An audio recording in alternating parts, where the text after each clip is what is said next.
নান্দনিক সৌন্দর্যে আবৃত বর্তমান সরকারের এক ঝাঁক উন্নয়ন প্রকল্পের মধ্যে অন্যতম এই প্রকল্প পূর্বাচল ৩০০ ফিট এর উন্নয়ন প্রকল্প প্রস্তাব পাস হয় ২০০৫ সালে।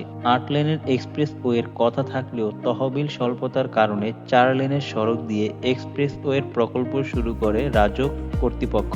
আবারও সংশোধন করে ২০১৮ সালের ৮ লেন এক্সপ্রেসওয়েতে রাস্তা সম্প্রসারণ করার পরিকল্পনা করা হয়।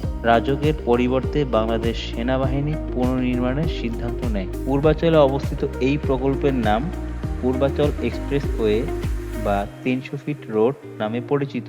এর দৈর্ঘ্য ১২.৫ কিলোমিটার, প্রস্থ ২৩৫ ফিট। পশ্চিমে কুড়িল বিশ্ব রোড এবং পূর্বে কাঞ্চন সেতু সংযুক্ত করেছে গাজীপুর ও নারায়ণগঞ্জ জেলাকে।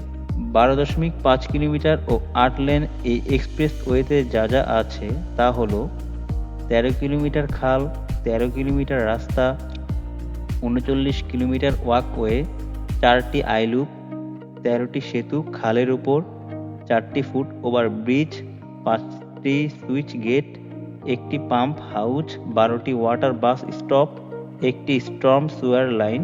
কুড়িল ফ্লাইওভারের নিচ থেকে ৩০ থেকে ৪০ টাকায় বিআরটিসি বাস পেয়ে যাবেন যাওয়ার জন্য, আর অটোতে গেলেও ৪০ টাকা।